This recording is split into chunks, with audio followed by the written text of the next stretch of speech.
प्रवाह को देखते मनन त्याग के ध्येय, देखन मात्र ही काम ले और फिक्र तज दे। मनन का प्रवाह, स्मरणों की धारा अंदर में चलती है, उसको देखे, किस ध्येय से देखे, किस मकसद से देखे, जिससे मनन स्मरण ख्यात शांत हो जाए। मनन प्रवाह को देखते मनन त्याग के ध्येय, मनन स्मरण ख्यालात शांत हो जाएं, इसी ध्येय से उसको देखना चाहिए। देखन मात्र ही काम ले और फिक्र तज दे। जब ध्यानाभ्यास में बैठे तो देखने मात्र का काम करे और फिक्र तज दे और चिंता न करे कुछ। ध्यान के समय में और बातों को लेकर के बैठने से ध्यान नहीं होता है। जिस समय ध्यानाभ्यास में बैठना है, सारी फिक्र, सारी चिंताएं, सारी चीजें छोड़ दो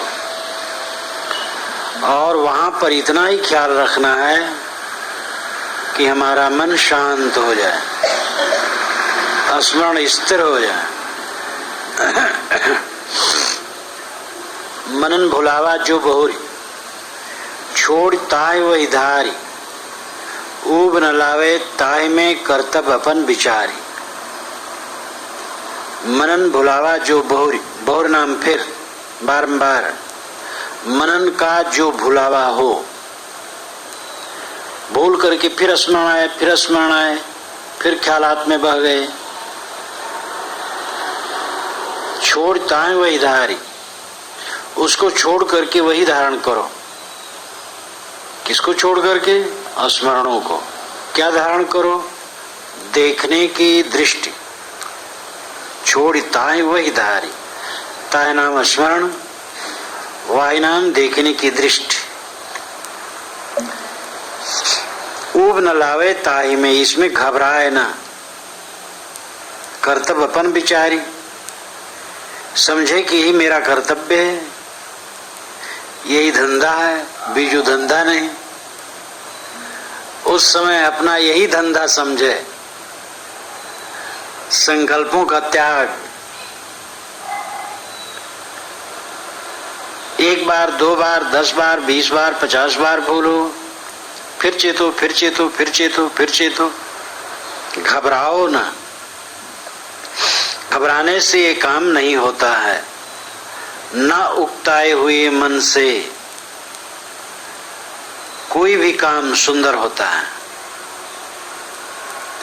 यहाँ संकल्पों को त्याग कर अपने आप में शांत होने की बात है। इसमें घबराने से तो बिल्कुल काम नहीं बनेगा।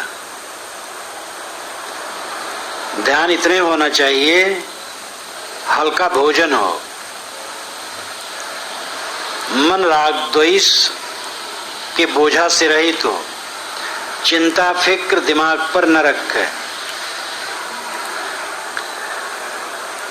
आसन से बैठने की स्थिरता हो, देर तक बैठने का अभ्यास रखे। एक बार बैठे तो बीच में उठने की आदत बहुत गलत है। 1 घंटा भी जो एक बार नहीं बैठ सकता, वो क्या साधना कर सकता है? इसलिए दृढ़ता से बैठे। शारीरिक तकलीफ हो तो न बैठे। इन बातों पर ध्यान रखना चाहिए। कम खाना, राग द्वेष का बोझा दिमाग पर न होना, चिंता फिक्र न रखना, एक आसन से देर तक बैठने का अभ्यास रखना और बिना घबराए संकल्पों का त्याग करते चलना। इस काम को कोई लगातार बहुत दिनों तक करता रहे, देखेगा कि उसके चित्त में कितना अंतर आया, कितनी सफलता हुई। कायर आदमी क्या सफल होगा? जो दृढ़ता से बैठ नहीं सकता है, जो घबराता रहता है, जिसके मन में कायरता है कि मैं नहीं कर पाऊंगा, वो क्या कर सकता है? साधक के रोम रोम से जोश फूटना चाहिए। अवधू ऐसा धुंध अधियारा में साहब ने खूब कहा है। इसी घट के अंदर में हीरे मोती हैं, बाग बगीचे हैं, फुहारा उठते हैं, अनहद ध्वनि उठती है, हीरे मोती हैं, उसका परखने वाला है। इसी घट में गुरु है। ऐसा जोश उन्होंने दिया है कि तुम्हारे अंदर में अनंत दिव्य शक्ति भरी है। तुम अपने आप को जगाओ। ऊब न लावे ताहि में कर्तव्य अपन विचारे। शीघ्र शीघ्र पूरब छुटे, उत्तर देर लगाए, बाद सुबह सोई जाए, वही जो करनो निज काए। शीघ्र शीघ्र पूरब छुटे। पूरब नाम पहले, उत्तर नाम बाद में। पहली साधना में दृष्टाभ्यास शीघ्र शीघ्र छूट जाता है। मन को देखने बैठो और मन में बह गए, ख्याल ही नहीं रहा। पहली साधना में इस प्रकार भुलावा बराबर हो जाता है। उत्तर देर लगाए,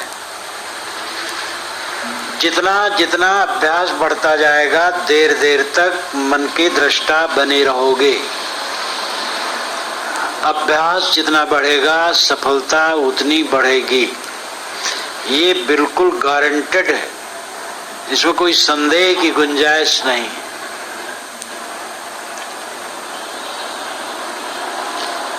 कोई लगातार करता रहे लगन से, सांगोपांग सभी अंगों को लेकर ढील ढाल को कायर कूचर न रहे, तत्परता पूर्वक करता चले, कैसे नहीं अंतर आएगा। किसी दिशा में श्रम करने का परिणाम होता है और वो देखता है कि हमारे उद्देश्य में बराबर अंतर होता जा रहा है। यानी जिस उद्देश्य को लेकर के मैं काम कर रहा हूं उसमें सफलता होती चली जा रही है। ढील मन वाला निकम्मा है, मजबूत मन वाला होना चाहिए। बाद सुबह सोई जाए वह जो करनो निज का है। पहले तो जल्दी जल्दी दृष्टाभ्यास छूट जाएगा, उत्तर में बाद में देर तक दृष्टाभ्यास होता रहेगा और परिपक्व होने पर बाद सुबह सोई जाए वह सुबह सो जाएगा। जो करनो निज का है, जो आपको करना है, चित्त को शांत करके स्थिर होना, ये बिल्कुल सरल हो जाएगा। और आप बैठेंगे, चित्त शांत करेंगे, स्थिर हो जाएगा, एकदम मग्न, कोई द्वंद्व नहीं, कोई चंचलता नहीं। मन देखत मन लीन नहीं, निशक्ति लौटारी, शक्ति जब पावे नहीं तब सो छीन निहारी। मन को देखते देखते मन में लीन न हो। जब मन को देखने बैठे तो मन में लीन न हो, मन में बहे ना, देखे तटस्थ होकर क्या उठ रहा है और छोड़े उसे। अपनी सत्ता मन में न दे, अपनी चेतना शक्ति अपने पास रखे। संकल्प उठेंगे मुर्दा हो जाएंगे, ठंडे हो जाएंगे। आप अपना बल न दो तो मन में क्या शक्ति है कि आपको परेशान करे। मन देखत मन लीन नहीं, मन को देखो, मन में लीन न हो, मन में बहो ना। निशक्ति लौटारी, अपनी शक्ति अपने तरफ लौटाओ। बारंबार तटस्थ उदासीन, तटस्थ यानी निर्विकार, उदासीन का भी अभिप्राय निर्विकार। लड़ो ना, उदासीन हो जाओ। लड़ने की जरूरत नहीं है।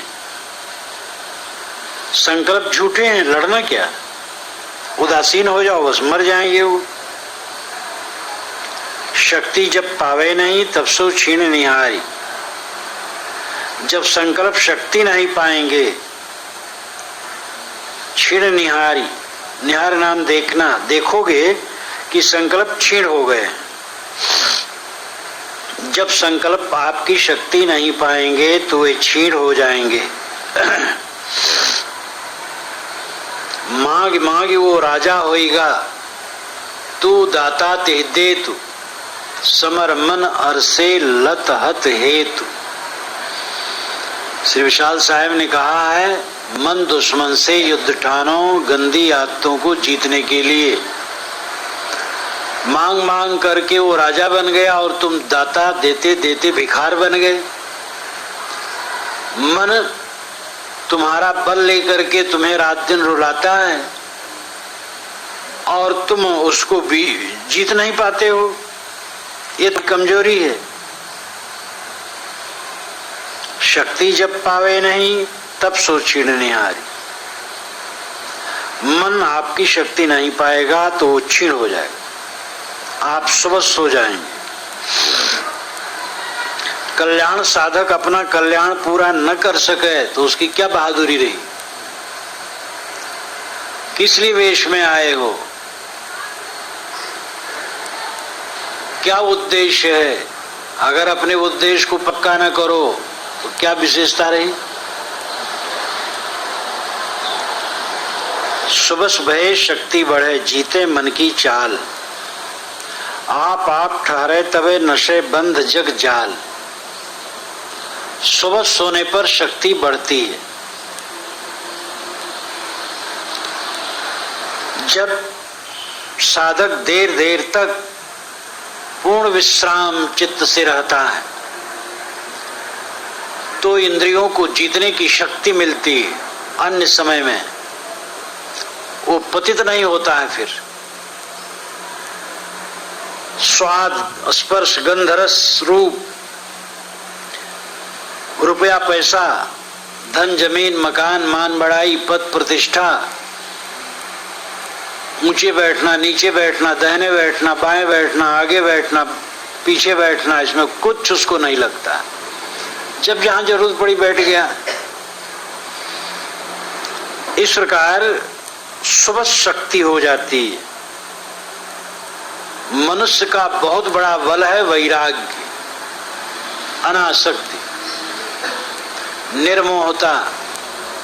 यह शक्ति जिसकी जितनी ज्यादा हो जाती है वह उतना वीर हो जाता है, निर्भय और प्रशांत हो जाता है।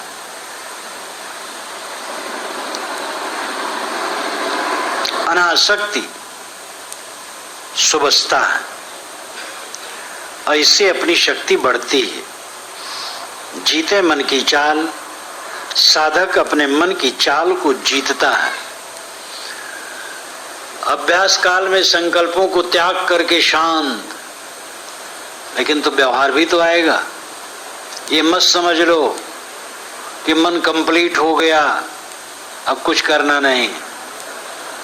और समय में मन पता नहीं कहां तुम्हें भटका देगा अगर सावधान न रहोगे तो। लेकिन जब शक्ति अपनी बढ़ेगी तो दूसरे समय भी मन भटका नहीं पाएगा। ये निरंतर के अभ्यास से वैराग की अखंड धारा चित्त में बहने लगती है। और वैराग की अखंड धारा जब बहने लगती है तब मन की चाल नहीं चलती। आप ठहरे तबे नशे बंध जग जाल। इस अवस्था ही में साधक अपने आप में ठहरता है, अपने आप में विश्राम पाता है। जिंदगी की ये सबसे बड़ी सफलता है अपने आप में पूर्ण विश्राम, महाशांति सागर। इसी को अपनी भाषा में कह सकते हो परमात्मा की प्राप्ति। नशे बंध जग जाल। फिर जगत का बंधन और जाल नष्ट हो जाता है। जगत बंधन क्या है? जगत जाल क्या है? मन का मोह, मन का भ्रम, हरदम कायरता, कूचरता, हमारे न रहने पर क्या होगा, मैं मर जाऊंगा तब क्या होगा, साथी बरातियों का क्या होगा, सब कायरता, कुचरता और मूर्खता है। अनाद काल से दुनिया चल रही, अनंत काल तक चलती रहेगी। हमारे न रहने से संसार का कुछ बिगड़ने वाला नहीं है। संसार में हमारी थोड़ी भी जरूरत नहीं है।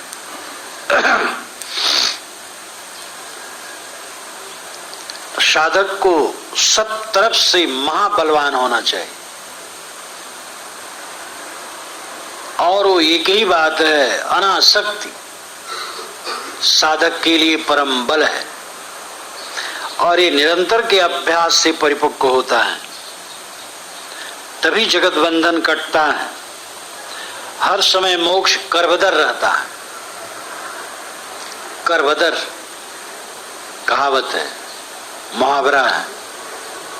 कर हाथ बदर बैर, वेर फल। वेर फल को हाथ में ले लेना बहुत सरल है। छोटा सा फल हाथ में लेने में क्या कठिनाई। करबदर, कोई काम अत्यंत सरल हो तो कहा जाता है वो करबदर है। मोक्ष करबदर है, सब तरफ से पूर्ण निर्मोह हो जाए बस मुक्त ही है। अभ्यास पर निर्भर करता है। बस मान बैठा है मैं निर्मोह हो जाऊंगा तो दुनिया डूब जाएगी। अरे मूढ़, तू निर्मोह हो, दुनिया नहीं डूबेगी। दुनिया सदा से चल रही है, लेकिन हमारा मूढ़ मन हमें भटकाता है।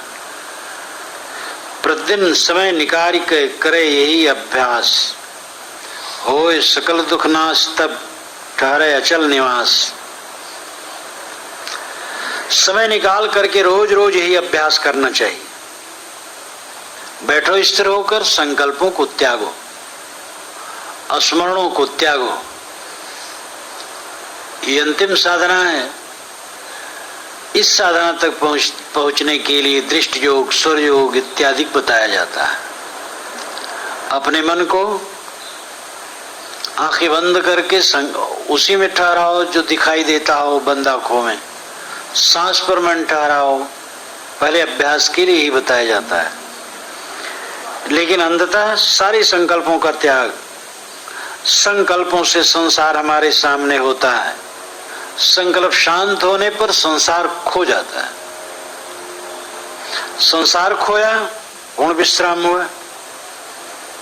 साहब कहते रात दिन प्रतिदिन रोज रोज समय निकाल निकाल कर संकल्पों के त्याग का अभ्यास करो। हो सकल दुख नाश, तब ठहरे अचल निवास। तब आपके सारे दुखों का नाश हो जाएगा और आप अचल निवास में ठहर जाएंगे। अविचल, न टूटने वाला, न कभी भंग होने वाला अभेद्य किला आत्म शांति। इस महिमा और गरिमा को जो समझता है उसके लिए संसार की उपलब्धियां तुच्छ लगती। हमारी परम उपलब्धि है अपने अचल निवास में ठहरना, आत्म विश्राम पाना। और ये दशा परिपक्व रूप में साधक को जब मिल जाती है तब उसकी रहनी क्या होती है?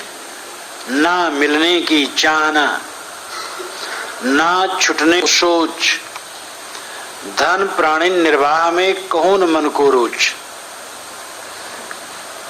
न तो उसे किसी से मिलने की चाहना रहती है, न छूटने की चिंता रहती है। धन, प्राणी और निर्वाह की वस्तुओं में कहीं न मन को रोच, कहीं मन में रोच आकर्षण नहीं रहता। रोचना, आकर्षण, खिंचाव, रुचि, न मिलने की चाहना। साधक संत से मिलने की चाहना रखता है, ये ठीक है। यहां कहा गया है दुनियादारी, मोह में मिलने की जो इच्छा होती है। तो ऐसा परिपक्व साधक मिलने की इच्छा नहीं रखता। क्या मिलना है, न छूटने का सोच। कोई छूट जाएगा उसकी चिंता नहीं है, छूटना तो सबसे है ही है। और अगर हम चिंता करें तो फिर हमारा कल्याण कैसे होगा। न मिलने की इच्छा है, न छूटने की चिंता है। धन के लिए आकर्षण नहीं, संगी साथियों के लिए मोह नहीं, निर्वाह की वस्तुओं में कोई आकर्षण नहीं, सब तरफ से निरस। सारा संसार जब सीठा लगता है तब राम भक्ति मीठी लगती। संसार जब तक सीठा न होगा राम भक्ति मीठी न होगी। राम भक्ति आत्मा राम में लीनता। बाहर फीका न होगा, भीतर में प्रवेश न होगा। बाहर की इच्छाएं हमें भीतर में प्रविष्ट होने से रोकती हैं, बैरियर का काम करती। धन प्राणी निर्वाह में कौन मन को रोज। विवेकवान के मन में इस संसार में कहीं कोई चीज रुचकर नहीं रही, कोई आकर्षण की वस्तु नहीं रही, कोई प्रिय नहीं रहा। परम प्रीतम आत्मस्थित है। यह अकबलक ने कहा है, जो आत्मा को छोड़ करके किसी को प्रिय मानता है वो आत्मा से मिलने में रोड़ा पैदा करता है। पुत्र को प्रिय मानता है, धन को प्रिय मानता है और किसी चीज को प्रिय मानता है तो आत्मा से मिलने में वो पर्दा करता है। तुम किसी को प्रिय मानोगे तो अपने आत्मा से मानो बिछुड़े रहो। जब सब अप्रिय हो जाएगा, सब फीका हो जाएगा, तब आत्म साक्षात्कार होगा। प्रारब्ध भोग निर्वाह में संशय रहित प्रबोध, पृथक मुक्त संशय रहित समझ मुक्त पदशोध। ऐसी अवस्था में बोधवान को प्रारब्ध भोग निर्वाह में संशय रहित प्रबोध होता है। बहुत ध्यान देने योग्य बात है। प्रारब्ध भोग निर्वाह में संशय रहित प्रबोध। प्रारब्ध भोग जीवन यात्रा में संशय रहित उसको बोध होता है। वो पिचिर पिचिर नहीं करता रहता है कैसे होगा, आगे कैसे चलेगा, खाने पीने को मिलेगा कि नहीं मिलेगा, बाल बच्चे मानेंगे कि नहीं मानेंगे, सेवा बुढ़ापा में कौन करेगा, रोग लग जाएगा तो क्या होगा, ये कुछ नहीं सोचता। वर्तमान में निरोग मन।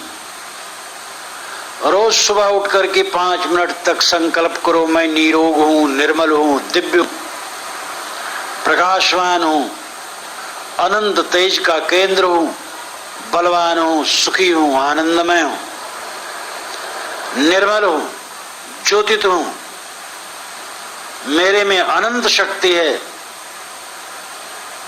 इस प्रकार अभ्यास करो, देखो सारी कायरता कुचरता नष्ट हो जाएगी। निर्वाह होगा, रोटी मिलेगी, कपड़े मिलेंगे, सोने की जगह मिलेगी और ये कूड़ा कचरा शरीर कहीं छूट जाएगा, कुछ लेना देना नहीं। टॉलस्टॉय जैसा महापुरुष, महालेखक, जिसके पीछे हरदम स्टोनो लगे रहते थे लिखने के लिए, जब वो कहता था अच्छा आप सोना है तो उसको भी लिख लेते थे। वह महापुरुष अस्वस्थ हुआ, अपनी पत्नी से तो बहुत उपेक्षित रहता था और एक साधारण रेलवे स्टेशन के खुले मुसाफिर खाना में मरा हुआ मिला। शरीर का क्या मूल्य है अंत में, मक्खी की तरह ये कहीं भी गिर करके समाप्त हो जाएगा। थोड़ा भी अपने मन में भ्रम नहीं लाना चाहिए कि गुजर कैसे होगा, रोग कैसे कटेगा, बुढ़ापा कैसे कटेगा, बहुत तकलीफ होगी, शरीर छूट जाएगा। संशय रहित उसको प्रबोध होता है, कोई संशय नहीं जीवन गुजर में। पृथक मुक्त संशय रहित समझ मुक्त पद शोध। मुक्त के विषय में भी उसे कुछ संशय नहीं। अपना स्वरूप असंग है, पृथक है। आत्मा सबसे निराला है। इसे कहीं किसी से मिलना नहीं, कुछ पाना नहीं, कोई लोकांतर में नहीं जाना है। वर्तमान में चित्त शांत हो गया, बस काम पूरा हो गया। कुछ कल्पना न करो। कहाँ रहेगा मुक्त हो करके? मकान उकान बनवा लो पहले से। मुक्त होकर के कहाँ रहना है, इसकी चिंता। अपने सारे विकारों को छोड़ दो, आत्मा में विश्राम पा जाओ बस। आत्मा स्वयं नित्य मुक्त है। समझ मुक्त पद शोध। इस प्रकार मुक्ति पद को समझ करके शोधन करो, आत्मशोधन, बराबर बराबर आत्मशोधन करो। अपने को शोधो, सबसे निराला समझो। जो आवश्यक निर्वाहतन ते चाहत बिन चाह, पचत न ते के हेतु को निज के लक्ष्य निवाह। विशाल देव कहते हैं जो शरीर का आवश्यक निर्वाह है उसके लिए वे वस्तुओं को चाहते हैं, लेकिन बिना चाह के चाहते। कथन के प्रयोग पर ध्यान दीजिए। जो आवश्यक निर्वाहतन ते चाहत बिन चाह, बिना चाह के चाहते। खाना चाहते लेकिन कोई चाह नहीं, केवल जठराग्नि में डालना है थोड़ा। सोना चाहते हैं, कुछ कपड़े चाहते हैं, गुजर बसर की चीजें चाहते, लेकिन बिना चाह के चाहते, कहीं कोई आकर्षण नहीं। पचत न ते के हेतु को, उसके हेतु उसके लिए पचते नहीं हैं। मुझे लड्डू नहीं मिला, दूसरे 3 लड्डू मिले, हमें 2 ही लड्डू मिले, ये वो नहीं सोचता है। दूसरे तो खाने पीने के लिए अच्छी चीज मिली, मुझे नहीं मिली। दूसरे महात्मा को पूजा मिली 10 रुपए और मुझे 5 ही मिला। ऐसा कहीं साधक सोचता है? ये तो वे लोग हैं कि जो बिना जाने समझे साधु भेष धर लिए और नाक कटाए घूमते रहते, न इधर के न उधर के, न खुदा ही मिले न विशाले सनम। वैराग्यवान पचत न ते के हेतु को, शरीर गुजर के लिए मन में पचते नहीं, चाहे वो गृहस्थी में हो चाहे विरक्ति में हो। जो सच्चा साधक है निर्भय रहता है। गुजर कैसे नहीं होगा? क्या चीज चाहिए? सूखी रोटी और नमक मिल जाए बहुत हो गया, अगर सब्जी भी मिल गई तो धन्यवाद। अपना मन इतना ठोस रखना चाहिए कहीं विचलन न हो। निज के लक्ष्य निवाह, निज का लक्ष्य, निज का उद्देश्य उस साधक निभाता है। सदैव हमें सुखी रहना है और सुखी रहने के लिए इच्छा छोड़ना है। जो सोचा है ऐसा तरकारी नहीं मिली। एक महात्मा आए, जब 2-3 दिन हमारे पास रहे, घबरा गए हमारी फीकी सब्जी खा खा कर। कहे महाराज कभी कभी तरकारी भी बनवाया कीजिए, आप सब्जी बनवाते हैं, यानी मसाला नहीं है। कबीर साहब ने कहा है, मूड मुड़ाया मुक्ति को, सालन को पछताए, घोड़ा टूटे जोग बिन और अंशु सितलाए। मूड मुड़ाया मुक्ति के लिए और मसालेदार तरकारी के लिए पछताता है। योग के बिना गोड़ को तोड़ रहा है बेकार में, क्या फायदा? जिह्वा को जो बस में नहीं किया वो जननेंद्रिय को क्या बस में करेगा? वो मन को क्या बस में करेगा? जीभ की रसाशक्ति को एकदम तोड़ दो, कुछ खाने की इच्छा न रखो, बस भूख लगे जो मिल जाए उसमें सुपाच्य शुद्ध स्वल्प ले लो। अपना मन बिल्कुल निर्मल रखो। तो साहब कहते हैं जो आवश्यक शरीर निर्वाह की वस्तुएं हैं विवेकवान उनको चाहते हैं लेकिन बिना चाह के चाहते हैं, उसके लिए पछते नहीं, दुखी सुखी नहीं होते, वे अपने कल्याण के मार्ग में दृढ़ रहते। प्रसंग 9, स्वरूप विशेषता। सबे काम को छोड़ के रहे आप में आप, पारख पाए अनाथगत, मिटे जगत दुख पाप।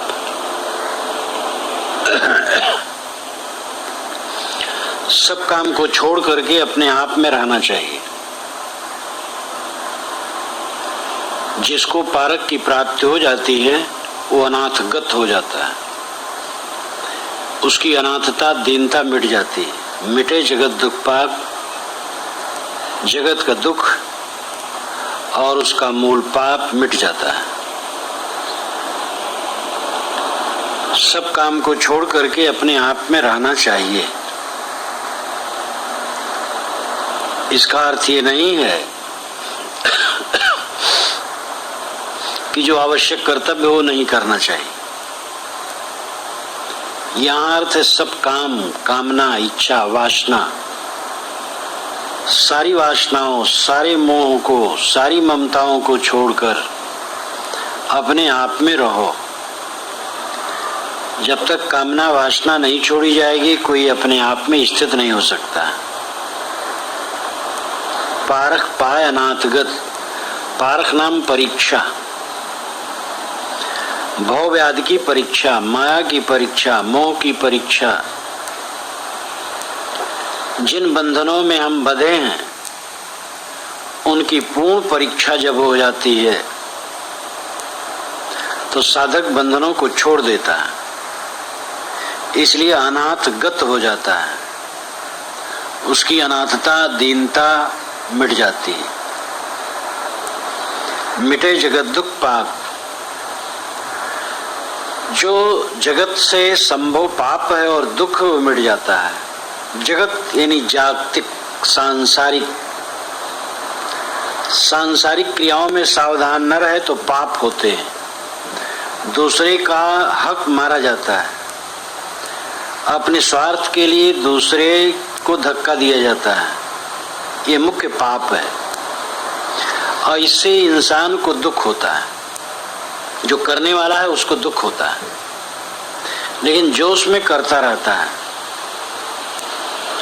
जिसको विवेक होगा, जो कामनाओं का त्यागी होगा, जो अपने मन माया को परखने वाला होगा, जो अपने आप में रमने वाला होगा, उससे पाप नहीं होगा और वो दुखों से मुक्त होगा।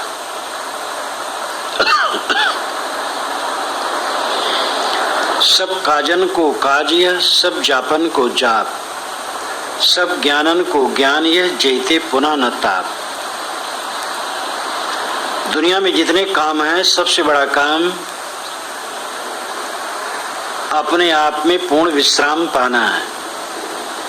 स्वरूप विशेषता ये प्रसंग है। पूरी वाणी ही स्वरूप विशेषता के लिए है।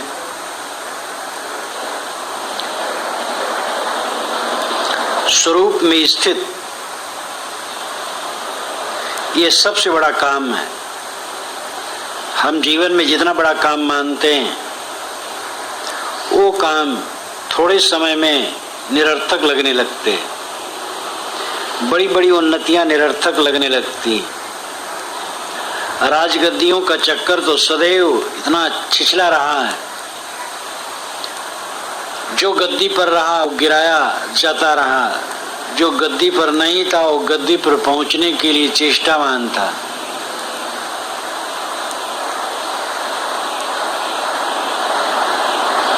और ऐसी निरर्थक राजगद्दी है कि कोई कल्याण इच्छुक भला राजगद्दी को सोचेगा भी कैसे, जिसमें दूसरे को पीड़ा देने की भावना, दूसरे को धोखा देने की भावना सब समय। दुनिया के बहुत सारे ऐसे काज हैं कि जो बड़े लगते हैं कि बड़े मूल्यवान हैं, लेकिन कुछ समय में वो बिल्कुल निरर्थक लगते हैं। सबसे बड़ा काम तो है स्वरूप विश्राम, स्वरूप स्थित, अपने आप में पूर्णाचल स्थित हो जाना। सब जापन को जाप, ओम राम, अल्लाह, जेहोवा गॉड, सतनाम और बहुत सारे नामों से बड़ा नाम जप, ये आत्म का अनुचिंतन है, स्वरूप का चिंतन है। निस्वरूप का बारंबार स्मरण, अपनी शुद्ध चेतना में पूर्ण जागृत रहना, ये सब जापों का जाप है। सब ज्ञानन को ज्ञान यह, जितने ज्ञान हैं उन सभी ज्ञानों का परिवसान आत्मज्ञान में होता है। दुनिया के ज्ञान की कोई सीमा नहीं, लेकिन जहाँ सीमा है, विश्राम है, जहाँ थकान का अंत है, उस रूप ज्ञान है। संसार में थकते रहो, थकते रहो, जितना ज्ञान पाओ थकते रहो और चंचल बने रहो। यह आत्मज्ञान ऐसा है जहाँ स्थिरता है, थकान का अंत है। इसलिए सब ज्ञानों का ज्ञान आत्मज्ञान है।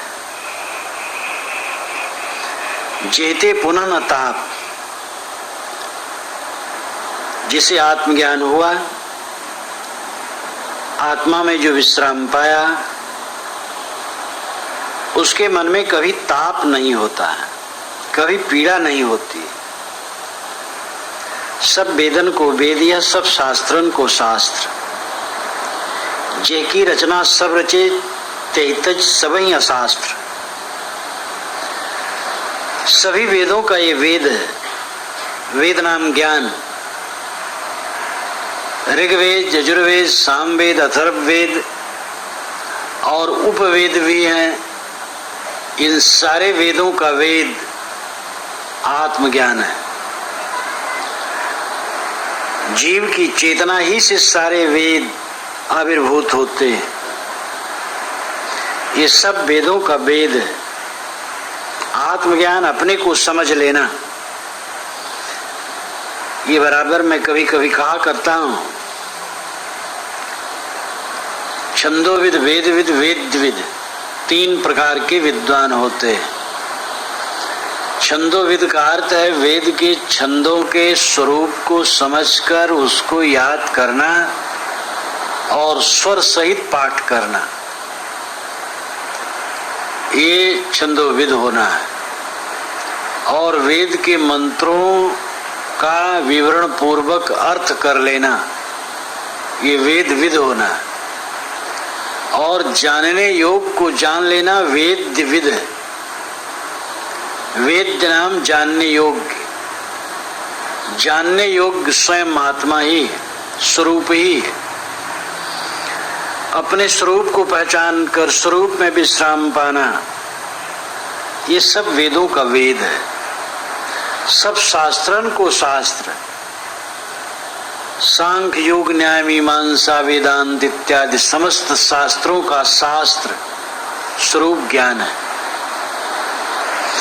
स्वामी शंकराचार्य ने भी विवेक चूड़ामणि में कहा है कि आत्मा को न जाना तो शास्त्रों का पढ़ना निरर्थक गया। अब आत्मा को जान लिया तब भी शास्त्रों का पढ़ना निरर्थक गया। आत्मा को जान लेना, आत्मा में स्थित होना बस बहुत है। शास्त्रों के पचड़े में कौन पढ़े? शब्द जालम महारणम चित्त भ्रमण कारणम। शब्द जाल महाजंगल है, चित्त को भटकाने का कारण है। इसलिए शास्त्रों की उलझन में पढ़ने की जरूरत नहीं। शास्त्रों का शास्त्र स्वरूप ज्ञान है। जे की रचना सब रचे, ये जीव की रचना ही तो सब है। जीव अपने आत्मज्ञान के साक्षित्व में, अपनी जानी दशा ही में तो सब कुछ रचता है और लिखता, पढ़ता और कहता है। तेहितज सब ही अशास्त्र, उसको छोड़ करके सब अशास्त्र है। स्वरूप ज्ञान छोड़ा तो सब अशास्त्र। चैतन्य जीव बिन ना कछु जातक जेते मान्य। ले ले आई आधार सब कल्पित मग भर मान्य। चेतन जीव के बिना कहीं कुछ नहीं बनता। जहां तक जितनी मान्यताएं चेतन जीव करता है, जीव सादा शब्द है और मतवादी लोग जीव को तुच्छ कहते हैं। कहते हैं जीव अंश है, प्रतिबिंब है, परिच्छिन्न है, प्रतिभास है। जीव तो तुच्छ है। जीव तुच्छ है तो श्रेष्ठ कौन है? ईश्वर है, ब्रह्म है। ईश्वर ब्रह्म शब्द कौन कहा है और किसने कल्पना की? इतनी सी अकल बड़े बड़े विद्वानों को नहीं आती। ईश्वर की कल्पना जीव करता है। ईश्वर का आकार जीव बनाता है। वो निराकार है, शून्य है, सर्वत्र व्याप्त है, किसी देश में है, लोक में है। ये कल्पना जीव करता है। ब्रह्म की कल्पना जीव करता है। सारी कल्पनाओं का करने वाला जीव है। पुस्तकों को लिखने वाला जीव है, मतवाद रखने वाला जीव है, सबका निर्वहन करने वाला जीव है। सारे ईश्वर, चाहे सगुण हो, चाहे निर्गुण हो, चाहे जितने ढंग के ईश्वर हो, वो जीव के मन के खिलौने। जीव अपने मन से बना बना करके उनमें खेलता है। इसलिए ईश्वर का ईश्वर जीव है, ब्रह्म का ब्रह्म जीव है, परमात्मा का परमात्मा जीव है। जीव निरादर महा अनर्थ है।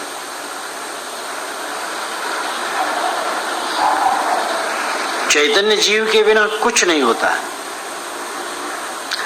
ब्रह्म को ब्रह्म कहने की क्या गर्ज है? जानना ब्रह्म ऐसा किसका फर्ज है? निर्मल साहब ने कहा ब्रह्म को ब्रह्म कहने की क्या गर्ज हुई? ब्रह्म को जानना चाहिए किसका फर्ज हुआ? अरे तुम ही कहते हो सब। इसलिए तुम्हें तो यह है ना, दूर का ढोल सुहावन। दूर का जो ढोल है उसकी आवाज बड़ी अच्छी लगती है, निकट ढोल की आवाज कर्कश लगती है।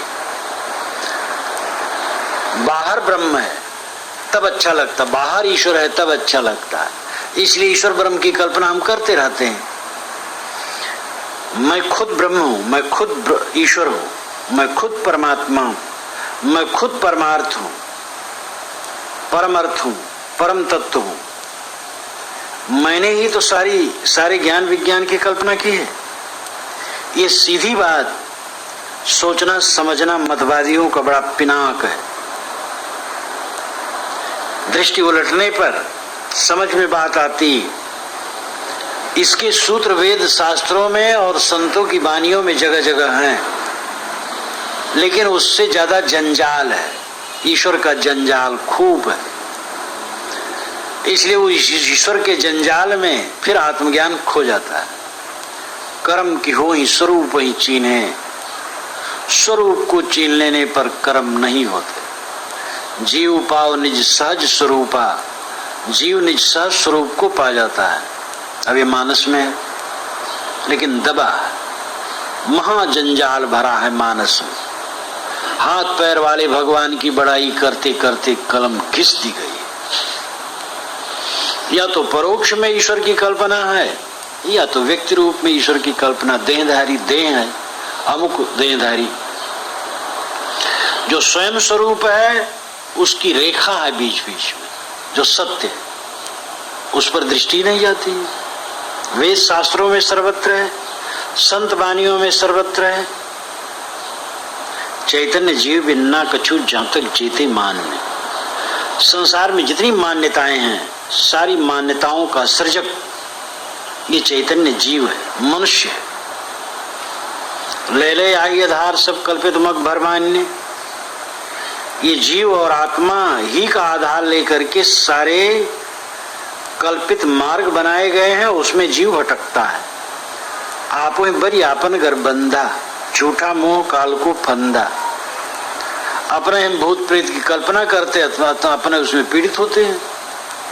भूत प्रेत नाम की कोई चीज है ही नहीं है, हमने कल्पना कर ली, बस मार के उसमें परेशान। मुख बिन बानी ना बने, बिना भय नर दे। नहीं स्वयं अनुभव कोई सबका कल्पक है। मुख के बिना वाणी नहीं बनती। मुख हो तब वाणी का उच्चारण होता है, और केवल स्थूल मुख नहीं, कंठ, तालु, दंत, ओष्ठ, जिह्वा, ये सब व्यवस्थित हो तब आवाज निकलेगी वर्णात्मक, नहीं तो ध्वन्यात्मक निकल पाएगी। मुख के बिना और मुख की सारी सामग्री के बिना वाणी नहीं बनती। बिना भय नरदेह, और ये नरदेह में अन्य प्राणियों के मुख हैं, लेकिन उससे वाणी भों भों बस यही सब निकल सकती। बस वर्णात्मक शब्द मनुष्य के मुख से निकलता है, नहीं स्वयं अनुभव कोई। अनुभव या ज्ञान का कहीं पानी की तरह स्रोत है? झरने बहते हैं, आप पर्वतों में जाइए देखिए, कहीं कहीं आग का लावा निकलता है ज्वालामुखी में। खनिज पदार्थ खोदने से मिलते हैं।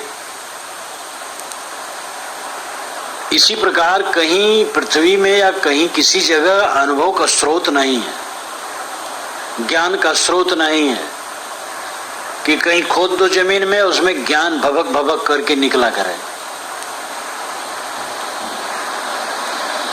सबका कल्पक है, सबकी कल्पना करने वाला मनुष्य है, इसलिए अनुभव करने वाला मनुष्य है, वेद शास्त्र बनाने वाला मनुष्य है, ईश्वर ब्रह्म देवी देवता की कल्पना करने वाला मनुष्य है, सारे ज्ञान विज्ञान का सर्जक मनुष्य है। मनुष्य बढ़कर क्या, मनुष्य के समान भी कुछ नहीं। अब महाभारत में भी कहा गया है, गुह्यम ब्रह्म तद इदम ब्रवीम नहीं मांसा श्रेष्ठ तरमी किंचित। मैं एक गोपनीय बात बताता हूं, मनुष्य से बढ़ करके कुछ श्रेष्ठ नहीं। अब इतना कह देने के बाद फिर अरे मनुष्य तो तुच्छ है, मनुष्य क्या बेचारा, वो तो तुच्छ, भगवान बड़ा है। कहाँ है भगवान बड़ा है? मनुष्य तुच्छ है ऐसा कहने वाला कौन है? मनुष्य ही है, अपनी भूल बस तुच्छ कह रहा है।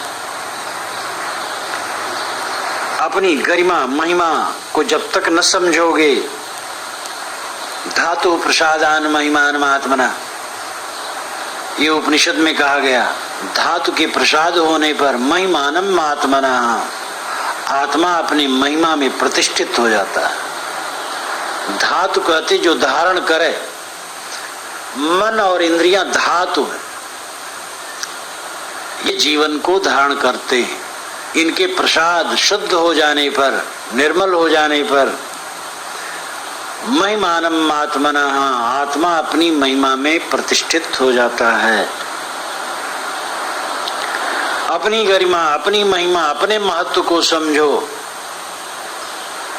बड़ाई करते करते ईश्वर की जीव को भूल गए। ऊपर वाला कहते कहते भीतर वाले को भूल गए। ये भीतर वाला ही ऊपर वाले की कल्पना करता है। निर्भय हुए बिना आत्मज्ञान कभी नहीं हो सकता है। सब रहस्य को रहस्य या सब धामन को धाम, जेते मिले स्वरूप को वह उपाय बर काम। रहस्य का अर्थ यहाँ रहनी है, सारी रहनी की ये रहनी है। गुणातीत अवस्था, भक्ति के लक्षण, ज्ञानी के लक्षण, जीवन मुक्तों के लक्षण, धर्म के लक्षण शास्त्रों में आते हैं। साहब कहते सबसे बड़ी रहनी है अपने आप में स्थित होना, पूर्ण विश्राम। अब गीता में कहा गया बहुत बढ़िया, यस्तु आत्मरत रेव स्याद आत्म तृप्तस्य मानवः आत्मन्नेव च संतुष्ट तस्य कार्यम न विद्यते। जो अपने आप में रत है, जो मानो अपने आप में संतुष्ट है, जो मानो अपने आप में तृप्त है, उसके लिए कुछ करना बाकी नहीं। अभी कितना एकदम पारक सिद्धांत। लेकिन वही गीता वाले रात दिन भटकते रहते हैं भगवान के लिए। इन सब बातों पर दृष्टि नहीं जाती। बड़ा सूक्ष्म विषय स्वरूप ज्ञान।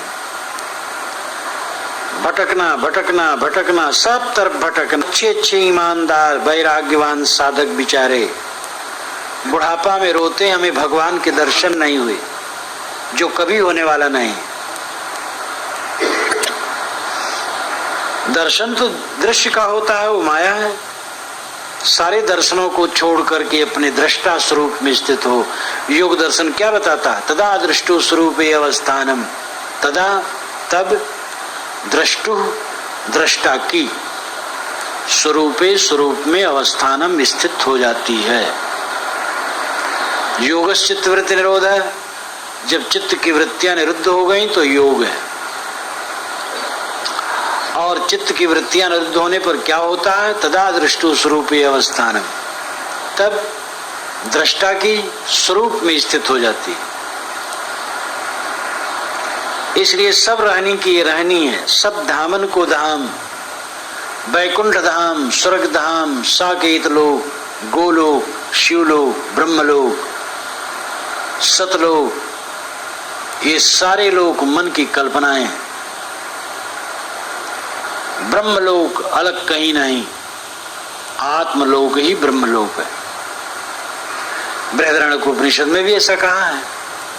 याज्ञवल्क्य ने जनक से कहा है, जनक पुत्र ईषणा, वित्त ईषणा, लोक ईषणा त्याग दो। सारी कामनाओं को छोड़ करके आत्मलीन हो जाओ, यही ब्रह्मलोक की प्राप्ति है। सब धामों का धाम है स्वरूप स्थित। जेते मिले स्वरूप को वह उपाय बरकाम। जिससे मनुष्य स्वरूप को मिले वह उपाय ही वर काम है, श्रेष्ठ काम है। स्वरूप को मिलना, अपने आप को मिलना, अपने आप में समाहित होना, अपने आप में विश्राम पाना,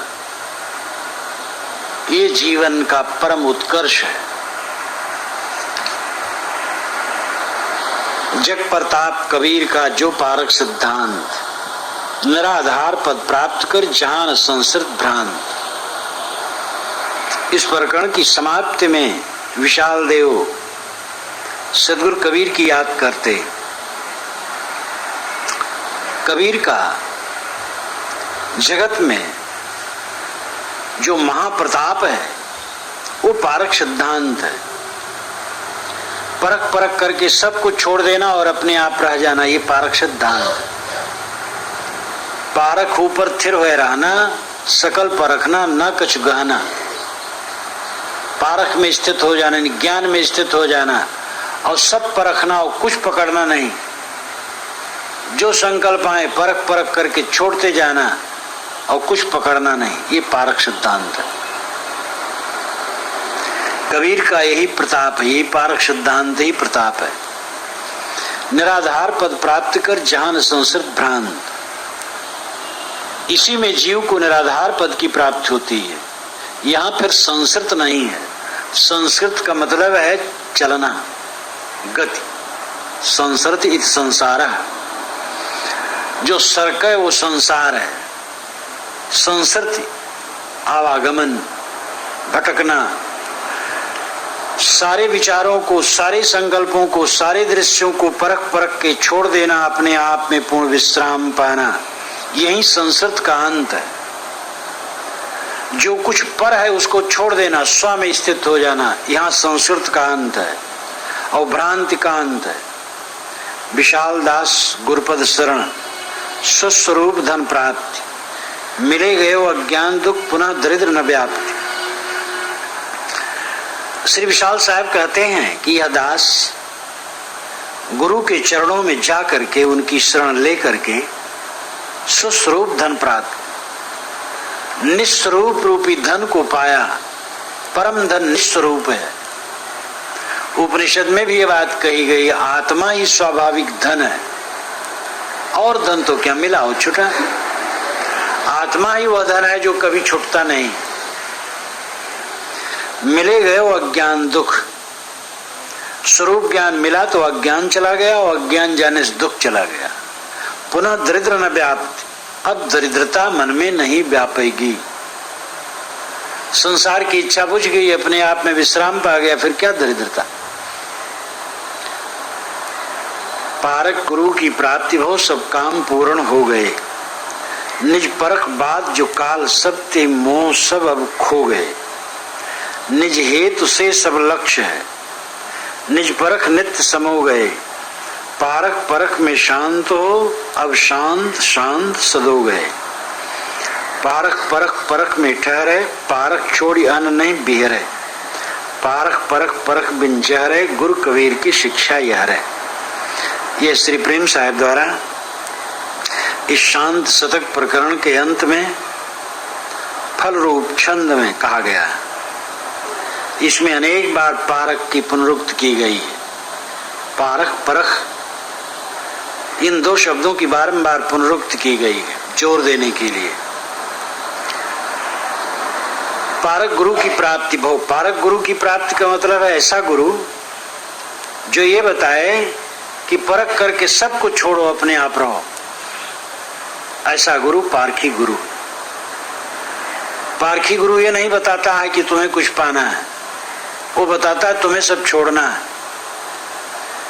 अस्वीकार की साधना,